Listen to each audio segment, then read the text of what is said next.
Alright, so I just got Rabid, and I watched it completely blind. This is a remake of an original Cronenberg classic in the late 70s by the Soska Sisters. These are twin sisters who directed See No Evil Part 2. I reviewed that about a year ago. I was somewhat of a fan of it. I thought it was better than the first one. Not a terrific movie, kind of paint by numbers, dumb characters in the morgue getting picked off one by one. But this one I thought was better than that one. I enjoyed this movie. I don't have too much to say about it, and I know I have a track record of saying things like that. I don't have that much to say about it, and then I go on for 20 minutes. This one will be shorter, I promise you. I'm not going to go on forever. So let's talk about this movie while it's still fresh in my mind.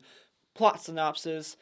This girl is a fashion designer. She thinks that she's ugly. She doesn't have much confidence. She just thinks everybody doesn't like her, or she, even though she's still a pretty girl, she just doesn't think she is. She has a couple of scars on her face.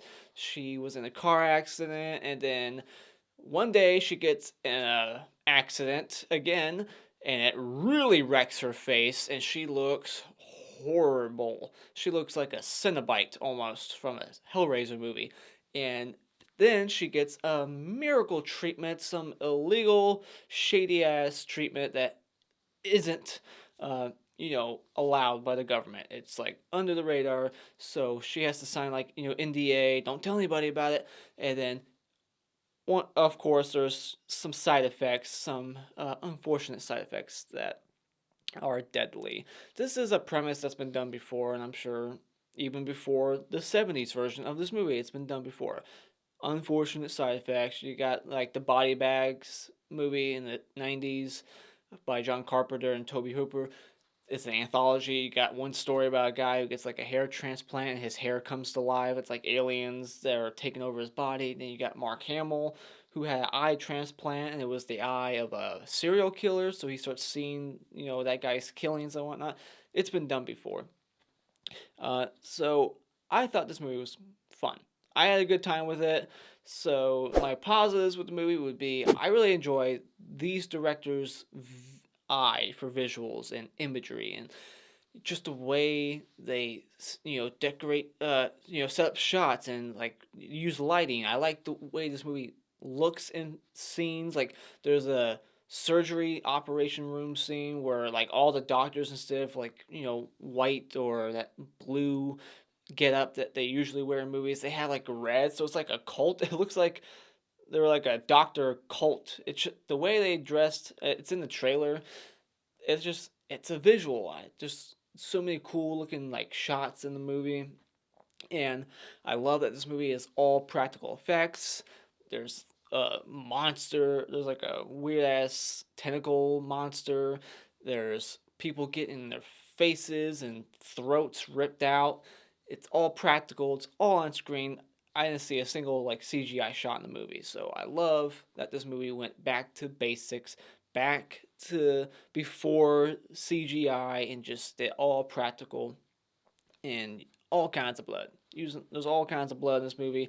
Um, Another thing I liked, I thought the main character was okay.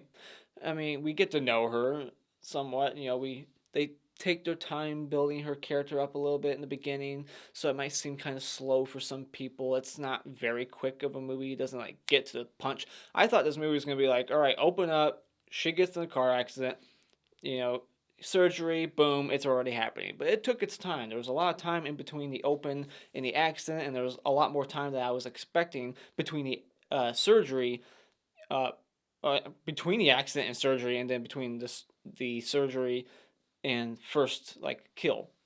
It took its time. This is a longer than usual horror movie. It's like an hour 45 versus like a typical 90-minute horror movie.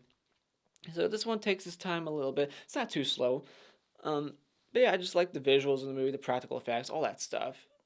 Other than that, there's not too much to say about it because like I said, it's a bit basic. The premise, like we've been here, done that. It's a remake, but even besides that original movie, this premise, side effects, it's been done before. And the doctor in this movie, I felt like he wasn't fully explored. I didn't understand his motivation. And maybe it's because I was watching this a bit tired at the end of the day. I watched this, technically today, but I fell asleep and now I'm awake and I'm talking about it. So I was a bit tired and I just didn't get his character. I don't get his motivation. I felt like we could have explored that character a little bit better and explain why he's doing the things he's doing. The only thing we know about him is that he had a family, and that's it. We just see like a picture on his desk, and I don't get why he needs this girl, who is the girl from Jigsaw who killed her baby. That bitch. I thought I knew I recognized her. I was like, I recognize this girl, and she was in Jigsaw. And her friend in this movie, I recognize her. She's one of the tall maids in Ready or Not. And but yeah, I wish that, and it's really my only gripe with the movie. It's just the ending where we're getting all the exposition about why it just didn't make much sense. What the hell was going on? Like, what? So maybe I need to rewatch this movie at some point, but other than that, nothing much to say. Just explore that character a little bit better, better motivation, better reasoning behind what the hell's going on. So final thoughts, if you're a fan of, virus movies like a 28 Days Later, because this really has that feel in the second half of the movie.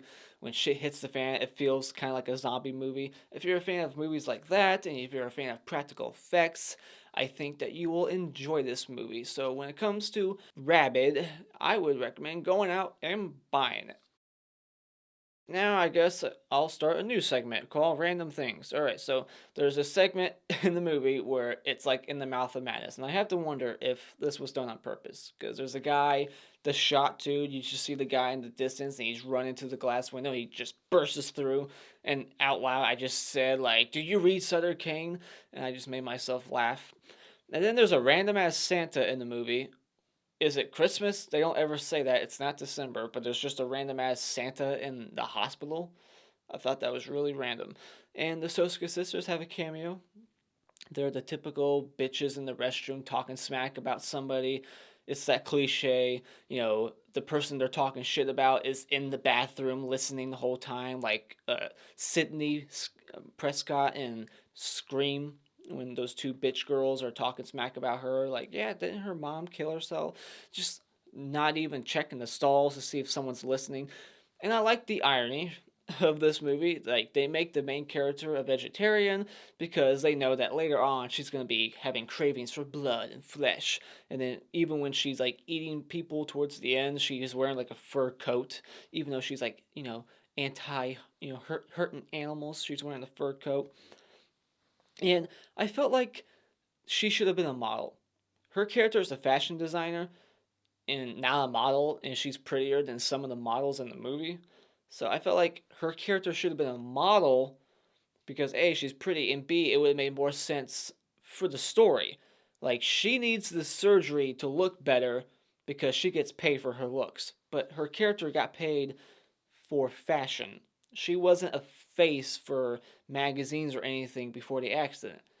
So I felt like it would have been, no one wants to look the way she looked, no matter what job you have, but it would have made way more sense why the surgery was that much more important and why she was willing to take that risk more, because it's a risky surgery, they told her. So it would make more sense if she was willing to take that risk and get that surgery because it was important for her to look good again because she's a model. But she wasn't a model. She was a fashion designer. So I felt like they should have tweaked that, make her a model, not a fashion designer.